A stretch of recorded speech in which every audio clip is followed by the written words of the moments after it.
Bulletin का आगाज अहम खबर के साथ। गुजरात डिवीजन और वजीराबाद जिला बहाल। लाहौर हाईकोर्ट ने निगरान हुकूमत का नोटिफिकेशन मुअत्तल कर दिया। जस्टिस शाहिद करीम ने दरख्वास्त पर समाअत की। नुमान अकबर ने अपने वकील मुबीन काजी के जरिए लाहौर हाईकोर्ट में दरख्वास्त दायर की है। गुजरात को डिवीजन और वजीराबाद को जिला का दर्जा एक मुंतखब हुकूमत ने दिया। दरख्वास्त गुजार की जानिब से ये मौक़िफ़ अपनाया गया। मुंतखब हुकूमत के फैसले को निगरान हुकूमत खत्म नहीं कर सकती। निगरान हुकूमत का काम रोजमर्रा के मामूलात को निपटाना है और निगरान हुकूमत की जानिब से गुजरात के डिवीजन और वजीराबाद के जिला के दर्जा को मुअत्तल करने का हुक्म कलअदम करार दिया जाए। ये अदालत से इस्तदा की गई है। मजीद तफसीलात जानते हैं नुमाइंदा मोहम्मद अशफाक से। अशफाक, बताइएगा इस हवाले से। जी बिल्कुल, लाहौर हाई कोर्ट के जस्टिस शाहिद करीम ने नुमान अकबर की दरख्वास्त पर समाअत की तो दरख्वास्त गुजार के वकील ने यह मौक़िफ़ इख्तियार किया कि निगरान पंजाब हुकूमत ने गुजरात को ज़िले का दर्जा देने और वज़ीराबाद और गुजरात को डिवीज़न का और वज़ीराबाद को ज़िले का दर्जा देने से मुतल्लिक मुंतखब हुकूमत के नोटिफिकेशन को पर अमल दरामद रोक दिया है और इस हवाले से गैर कानूनी तौर पर फैसला किया गया है। दरख्वास्त गुजार ने यह नुकता उठाया कि निगरान हुकूमत को मुंतखब हुकूमत के फैसलों को ख़त्म करने का कोई आइनी और कानूनी इख्तियार नहीं है और इसी बुनियाद पर निगरान हुकूमत की जानिब से गुजरात को डिवीज़न का दर्जा देने और वज़ीराबाद को ज़िले का दर्जा देने से मुतल्लिक निगरान हुकूमत के फ़ैसले को कलअदम करार दिया जाए। जस्टिस शाहिद करीम ने इस मामले पर दायर दरख्वास्त को समाअत के लिए मंजूर कर लिया और साथ ही साथ अदालत ने हुक्म इम्तनाई जारी करते हुए निगरान हुकूमत के इस फैसले को मुअत्तल कर दिया है और गुजरात को डिवीज़न का दर्जा देने से मुतल्लिक फ़ैसले को बहाल करने का कहा गया है और साथ ही साथ अदालत ने वज़ीराबाद को भी ज़िले का दर्जा देने से मुतल्लिक फ़ैसले को बहाल कर दिया है। अदालत ने इस मामले पर चीफ सेक्रेटरी पंजाब और पंजाब हुकूमत समेत दीगर फ़रीक़ैन को नोटिस जारी कर दिए हैं और आइंदा हफ्ते इन तमाम फ़रीक़ैन से तहरीरी वजाहत तलब कर ली गई है। इससे कबल लाहौर हाई कोर्ट के 5 रुकनी लार्जर बेंच ने निगरान हुकूमत के इख्तियारात से मुतल्लिक जी अशफाक, इलेक्शन कराने से मुतालिक लाहौर हाईकोर्ट के सिंगल बेंच का जो फैसला था उस हवाले से इलेक्शन कमीशन और गवर्नर पंजाब की इंट्रा कोर्ट अपीलों पर भी आज समाअत होनी है। इस हवाले से भी बताइए। जी बिल्कुल, लाहौर हाई कोर्ट के जस्टिस चौधरी मोहम्मद इकबाल और जस्टिस मुजम्मल अख्तर शबीर पर मुश्तमिल 2 रुकनी बेंच दोपहर 12 बजे इलेक्शन करवाने से मुतल्लिक सिंगल बेंच के फैसले के खिलाफ इंट्रा अपीलों पर समाअत करेगा। गवर्नर पंजाब और इलेक्शन कमीशन की जानिब से सिंगल बेंच के फैसले के खिलाफ अलग अलग इंट्रा कोर्ट अपीलें दायर की गई थी, जिस पर अदालत ने इब्तदाई दलाइल सुनने के बाद इन अपीलों को समाअत के लिए मंजूर करते हुए तहरीक इंसाफ समेत दीगर फ़रीक़ैन को नोटिस जारी करके आज उनसे जवाब तलब कर रखा है। गवर्नर पंजाब की जानिब से दायर की गई अपील में ये नुकता उठाया गया कि गवर्नर पंजाब ने असम्बली की तहलील पर दस्तखत ही नहीं किए तो ऐसे में गवर्नर के पास कोई ऐसा आइनी ऑप्शन नहीं है कि वो इलेक्शन की तारीख का हिस्सा देने से ऐलान करने से मुतल्लिक उस प्रोसेस का हिस्सा बने। जबकि इलेक्शन कमीशन की जानिब से दायर की गई अपील में ये कहा गया है कि आइन के तहत इलेक्शन की तारीख का ऐलान करना ये इलेक्शन कमीशन का काम नहीं है और इस हवाले से सिंगल बेंच ने ये फैसला दिया था कि इलेक्शन कमीशन गवर्नर से मुशावरत करके इलेक्शन की तारीख का ऐलान करें। तो इलेक्शन कमीशन की अपील में ये कहा गया है कि सिंगल बेंच के फैसले को इस हवाले से कलअदम करार दिया जाए। तो अब लाहौर हाई कोर्ट का 2 रुकनी बेंच जो कि जस्टिस चौधरी मोहम्मद इकबाल और जस्टिस मुजम्मल इंट्रा कोर्ट अपीलों पर समाअत आज होने जा रही है। अशफाक, बहुत शुक्रिया तमाम तर तफसीलात से आगाह किया। सदर ममलिकत आरिफ अलवी की जानिब से पंजाब और खैबर पख्तूनख्वा असम्बलियों के इंतखाबात की तारीख देने के ऐलान के बाद इलेक्शन कमीशन का अहम इजलास आज होने जा रहा है। इंतखाबात के हवाले से गौर किया जाएगा। सदर ममलिकत की जानिब से जो गुज़श्ता रोज़ तारीख दी गई थी उस पर आज मुशावरत होने जा रही है और लाहे अमल का ऐलान भी आज ही मुमकिना तौर पर कर दिया जाएगा इलेक्शन कमीशन की जानिब से। तो सदर ममलिकत की जानिब से गुज़श्ता रोज़ पंजाब और खैबर पख्तूनख्वा के इंतखाबात के लिए तारीख का ऐलान किया गया था। ऐसे में पंजाब और खैबर पख्तूनख्वा असम्बलियों के इंतखाबात की तारीख देने के ऐलान के बाद इलेक्शन कमीशन का लाहे अमल इस पर क्या होगा, क्या इंतखाबात होने जा रहे हैं या नहीं, अहम इजलास आज होने जा रहा है जिसमें अहम फैसले भी किए जा सकते हैं। तफसीलात जान लेते हैं, हमारे नुमाइंदे यासिर मलिक हमारे साथ मौजूद है। यासिर, आगाह कीजिए। जी बिल्कुल, chief election commissioner Sikandar Sultan Raja की ज़ेर सदारत अहम इजलास जो है वो तकरीबन 11:30 बजे होगा और इजलास में जो इलेक्शन कमीशन के मेंबरान हैं वो भी शरीक होंगे। इसके साथ साथ जो कानूनी माहिरीन हैं और जो आइनी माहिरीन हैं उनको भी इस इजलास में मदऊ किया गया है। लीगल टीम जो है वो इस इजलास में शरीक होगी। जो सदर मुमलिकत आरिफ अलवी की जानिब से इलेक्शन कमीशन को ख़त लिखा गया है और जिसमें कहा गया है कि 9 अप्रैल को दोनों सूबाई हुकूमतें जो हैं पंजाब की और KPK की उसमें आम इंतखाबात जो हैं वो करवाए जाएं। तो अब उस ख़त का जायज़ा लिया जाएगा। इसके साथ साथ उसके ऊपर लीगल मशावरत जो है वो की जाएगी। लेकिन ज़राए का ये कहना है कि इम्कान ये है कि जो ख़त लिखा गया है इलेक्शन कमीशन को, आज उस ख़त को जो है वो गैर आइनी करार दिए जाने का इम्कान है। इसके साथ साथ चीफ इलेक्शन कमिश्नर और इलेक्शन कमीशन का जो स्टाफ है उसको सदर मुमलिकत आरिफ अलवी की जानिब से जो ख़त लिखा गया है वो मौसूल हो चुका है। गुज़िश्ता रोज़ जो इजलास बिल्कुल ठीक है, शुक्रिया आपका यासिर, आपने आगाह किया। इंटरबैंक में डॉलर की कीमत में 1 रुपया 12 पैसे इजाफा हुआ है। इंटरबैंक में डॉलर 263 रुपए पर ट्रेड कर रहा है। इसी पर बात करेंगे। हेड ऑफ बिजनेस डेस्क हारी जमीर हमारे साथ मौजूद हैं। हारी जमीर, बताइएगा इस इजाफे की वजह और उतार चढ़ाव का ये सिलसिला कब तक जारी रहेगा? मोहतरमा, सब कुछ जो है वो IMF से लिंक है। कल नेशनल असेंबली में मिनी बजट तो पास हो गया है, लेकिन जो बैंकर्स हैं और जो एक्सपर्ट्स हैं उनसे जो बातचीत हुई उनसे उनका कहना है कि डिले है काफ़ी। मतलब जिसको लास्ट वीक हो जाना चाहिए था, अभी तक हमें कोई सूरत हाल सामने नजर नहीं है। दूसरा इम्पोर्ट डिमांड है, बैंक्स को जो है अभी भी जो है कुछ $100 मिलियन की LCs कवर करनी है। तो इसकी वजह से जो क्रूड ऑयल और पेट्रोलियम प्रोडक्ट से जो हमारी जरूरत है ताकि कोई नहीं हो, उसकी वजह से ये कोई मुस्बत खबर जो है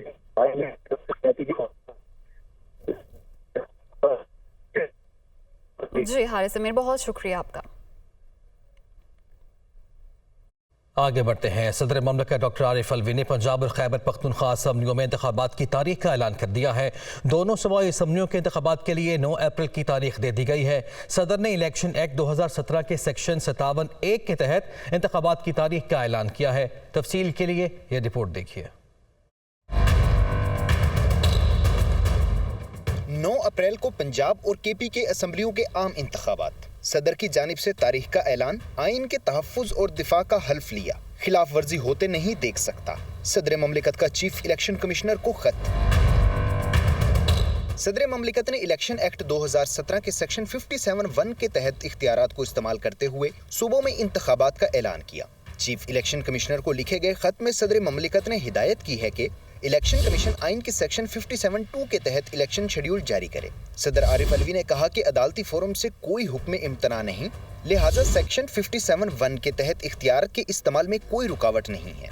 आइन 90 दिन से ज़ायद ताख़ीर की इजाज़त नहीं देता। आइनी खिलाफ वर्जी से बचने के लिए इंतखाबात की तारीख के ऐलान का अपना आइनी और कानूनी फ़र्ज अदा करना ज़रूरी समझता हूँ। सदर ने कहा है कि गवर्नर असम्बलियों की तहलील के 90 दिन के अंदर इलेक्शन की तारीख मुकर्रर करने की आईनी जिम्मेदारियां अदा नहीं कर रहे। इलेक्शन कमीशन ऑफ पाकिस्तान भी अपनी जिम्मेदारी पूरी नहीं कर रहा। दोनों आईनी दफातर उर्दू की पुरानी मिसल पहले आप नहीं पहले आप की तरह गेंद एक दूसरे के कोर्ट में डाल रहे हैं। इस तर्ज अमल से ताखीर और आईनी शिकों की खिलाफ वर्जी का संगीन खतरा है। इलेक्शन कमीशन पहले ही आईनी ओहदेदारों के नाम अपने मुख्तलिफ खतूत में इंतखाबात की मुमकिना तारीखों का इशारा दे चुका है। इन खतूत में 90 दिन के अंदर इंतखाबात कराने की इलेक्शन कमीशन की जिम्मेदारी जाहिर होती है। इंतखाबात की तारीख के ऐलान के लिए इलेक्शन कमीशन से मुशावरत का संजीदा अमल शुरू किया, जबकि इलेक्शन कमीशन ने इस मौजू पर होने वाले इजलास में शिरकत से माजरत की। साबिक वफाकी वजीर शेख रशीद ने कहा है कि सदर ने इलेक्शन की तारीख देकर अपना हक अदा कर दिया है। जो इलेक्शन से भागे वो सियासी जमात नहीं, माफिया है। इलेक्शन ना हुए तो खाना जंगी होगी। मरियम नवाज कहती हैं हुकूमत हमारी नहीं। ये भी बताएं उनकी हुकूमत नहीं तो किसकी हुकूमत है। कल से इमरान खान की जेल भरो तहरीक शुरू हो जाएगी। वो इस्लामाबाद में मीडिया से गुफ्तगू कर रहे थे। सदर आरिफ अलवी ने कमाल कर दिया, अपना हक अदा कर दिया है। जो सियासी जमात इलेक्शन से भागती है इसका मतलब यह है कि वो सियासी जमात नहीं है, वो माफिया। अगर इस मुल्क में इलेक्शन नहीं होने तो फिर इस मुल्क में खाना जंगी होनी है, कहत होना है। और मरियम बच्चियों की जगह वो कहती हैं कि हमारी हुकूमत नहीं है, फिर जुर्रत करो, बताओ किसकी हुकूमत है, कौन तुम्हें लेकर आया और किस तरीके से रात के अंधेरे में आए हो। कल से इमरान खान की जेल भरो तहरीक भी चल रही है। 23 को मेरा मरी में केस है, अगर कहें तो मैं 22 को ही गिरफ्तारी देने के लिए लाहौर से तैयार हूँ। आगे बढ़ते हैं, भी अहम खबर शामिल करते हैं। आमदन से ज़्यादा असासे नैब लाहौर ने उस्मान बुज़दार को 22 फरवरी को दोबारा तलब कर लिया है। उस्मान बुज़दार प्रॉपर्टी, इनकम और अखराजात की तफसीलात के साथ पेश हों। नैब के नोटिस में ये कहा गया है उस्मान बुज़दार को 16 फरवरी को नैब ने तलब किया था, लेकिन वो पेश नहीं हुए थे। उस्मान बुज़दार ने लाहौर हाई कोर्ट से अबूरी ज़मानत करा रखी है, तो एक बार फिर से नैब की जानिब से नोटिस उन्हें भिजवाया गया है और 22 फरवरी को दोबारा तलब किया गया है। आमदन से ज़्यादा असासियों का ये मामला है। नैब लाहौर ने उस्मान बुज़दार को 22 फरवरी को दोबारा तलब कर लिया है। उस्मान बुज़दार प्रॉपर्टी, इनकम और अखराजात की तफसीलात के साथ पेश हों। नैब के नोटिस में ये कहा गया है उस्मान बुज़दार को इससे पहले 16 फरवरी को नैब ने तलब किया था, लेकिन वो पेश नहीं हुए थे और उस्मान बुज़दार ने लाहौर हाई कोर्ट से अबूरी ज़मानत भी करा रखी है। तफसीलात जान लेते हैं, हमारे नुमाइंदे राहील सैयद हमारे साथ मौजूद हैं। राहील, आगाह कीजिएगा। केस में साबित हुई ज्यादा पंजाब उस्मान बुज़दार को एक दफा फिर जो है वो तलब कर लिया है। उस्मान बुज़दार को इससे पहले 16 फरवरी को जो है वो तलब किया गया था, ताहम अबूरी जमानत करवाने के बावजूद भी वो नैब की तहकीकाती टीम के सामने पेश नहीं हुए। अब नैब की जानिब से 22 फरवरी को जो है उन्हें 11 बजे पेश होने का हुक्म दिया है। उनको कहा गया है कि वो अपने तमाम असाजात के जो तफसीलात हैं वो लेकर आए। 1 साल के एक्सपेंडिचर और 1 साल के दौरान जितनी भी जायदाद उन्होंने खरीदी है या उन्हें तोहफे के तौर पर मिली है, उसकी तमाम तफसीलात लेकर जो है वो हाजिर हों।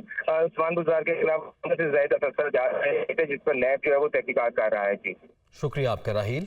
Welcome back. सिक्योरिटी फोर्सेस की मुल्क भर में दहशतगर्दी के खात्मे के लिए कार्रवाइयां। 3 माह में दहशतगर्द और सहूलतकार गिरफ्तार, मुतादिद हमले भी नाकाम बनाए।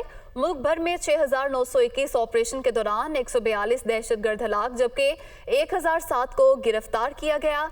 केपी में 1960 ऑपरेशंस किए गए, 1516 एरिया डोमिनेशन ऑपरेशंस, जबकि 301 इंटेलिजेंस बेस्ड ऑपरेशन किए गए।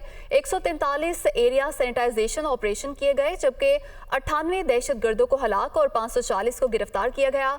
बलोचिस्तान की बात की जाए तो बलोचिस्तान में 3414 ऑपरेशंस, 2980 एरिया डोमिनेशन ऑपरेशन, जबकि 67 इंटेलिजेंस बेस्ड ऑपरेशन किए गए। मजीद तफसीलात जानेंगे मोहम्मद इमरान से।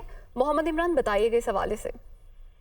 जी, सिक्योरिटी फोर्सेज ने गुज़िश्ता 3 माह के दौरान न सिर्फ दहशतगर्दों और उनके सहूलतकारों को भी गिरफ्तार किया, बल्कि मुतअद्दिद हमले जो है वो भी नाकाम बनाए। मजमूई तौर पर मुल्क भर में 6921 ऑपरेशन के दौरान 142 दहशतगर्दों को हलाक, जबकि 1007 को गिरफ्तार किया गया है।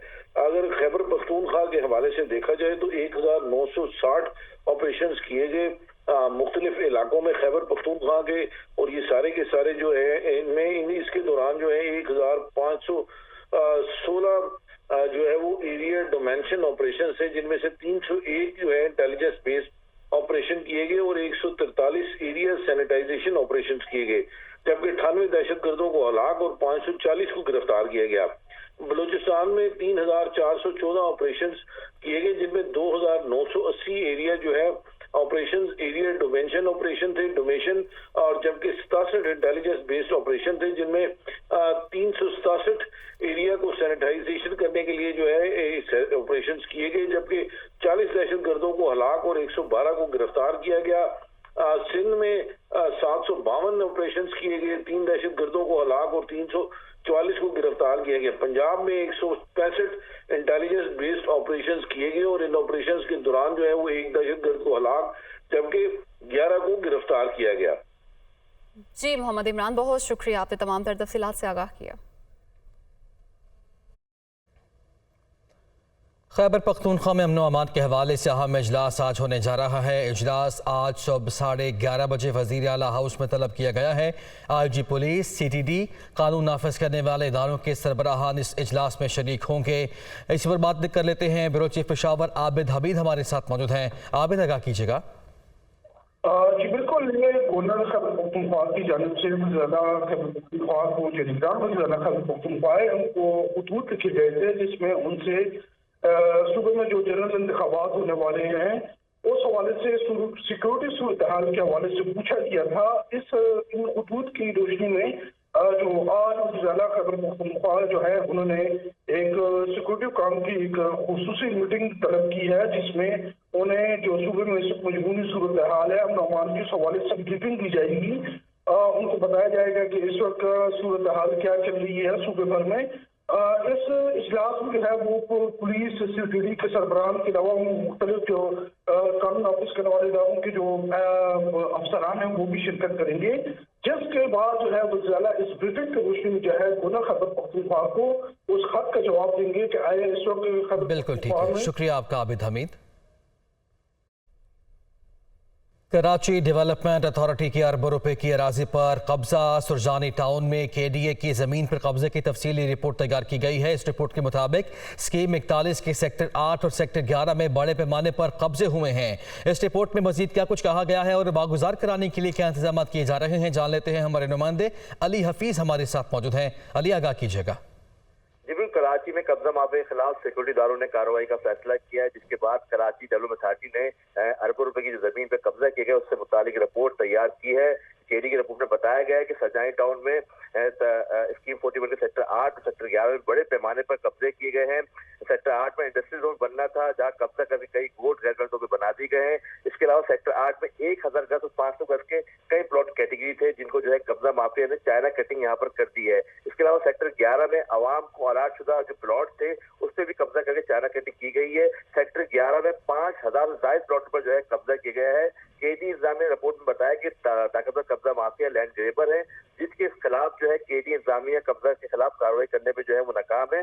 बिल्कुल ठीक है, कार्रवाई करने में ताहाल KD इंतजामिया नाकाम दिखाई दे रही है। अली हफीज, शुक्रिया आपका। इस्लामाबाद में वफाकी वज़ीर एहसन इकबाल माहौलियात और सेहत से मुतालिक फोरम से खिताब कर रहे हैं। मैं शरीक किया, जबकि ये ब्रिटिश पेट्रोलियम सारे का सारा मुनाफा खुद लेकर जाना चाहती थी। नतीजा ये हुआ कि बिल आखिर उसको नेशनलाइजेशन का सामना करना पड़ा, जब उसने मुनाफा कमाने के लिए जो सोशल रिस्पॉन्सिबिलिटी है उससे मुकम्मल आंखें बंद की। इसी तरह लातादाद तारीख में मिसालें हैं कि जहां पर ऐसी कंपनीज जिन्होंने अपने स्टेक होल्डर्स के साथ, अपनी कम्युनिटीज़ के साथ इंगेज नहीं किया और एक बहुत तंग नज़री के साथ काम किया है, बिल आखिर उन्हें या वहाँ कम्युनिटीज़ से रेजिस्टेंस का सामना करना पड़ा या वहाँ पर हुकूमत से ऐसे इक़दामात का सामना करना पड़ा जिससे उनके बिजनेसेस भी मुतासर हुए। तो लिहाजा वज़ीर मनसूबाबंदी इस्लामाबाद में वफाकी वज़ीर बराए मनसूबाबंदी एहसन इकबाल माहौलियात और सेहत से मुतालिक फोरम से खिताब कर रहे थे। उन्होंने कहा कि तरक्की के लिए सनत और तिजारत को माहौल दोस्त बनाना होगा। पैदावार में इजाफे के लिए मुलाजमीन का मुतमईन होना ज़रूरी है।